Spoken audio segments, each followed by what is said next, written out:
सुंदर, अप्रतिम, मनमोहक सौभाग्य अलंकार मंगळसूत्र महोत्सव 100% GST फ्री. मयूर अलंकार, सराफ बाजार आणि गंगापूर रोड, नाशिक. ताज्या बातम्यांसाठी नाशिक न्यूजच्या YouTube चॅनलला सबस्क्राइब करा आणि बेल आयकॉनला प्रेस करा.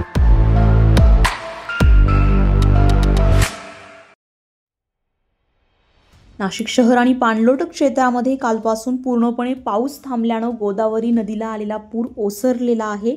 पाऊस थांबल्यामुळे गंगापूर धरणातून पाण्याचा विसर्ग कमी करण्यात आला असून त्यामुळे गोदावरी नदीचा पूर पूर्णपणे ओसरलाय. मात्र या पुरामुळे नदी परिसरात राहणाऱ्या नागरिकांना मोठा फटका बसलाय. घरामध्ये पाणी शिरल्यानं नागरिकांचे हाल झाले, तर दुकाने, व्यवसाय आणि किरकोळ बाजारपेठा यांनाही फटका बसलाय. शेतकरी मात्र सर्वाधिक अडचणीत सापडले.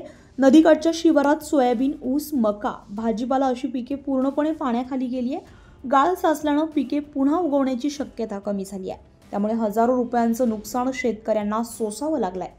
कालपासून पाऊस थांबल्यानं आता केवळ नाशिकच नव्हे तर मराठवाड्यालाही दिलासा मिळालाय.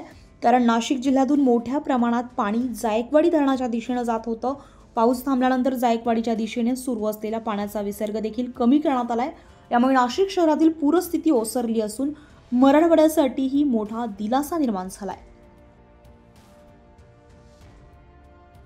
Bureau report, Nashik news, Nashik.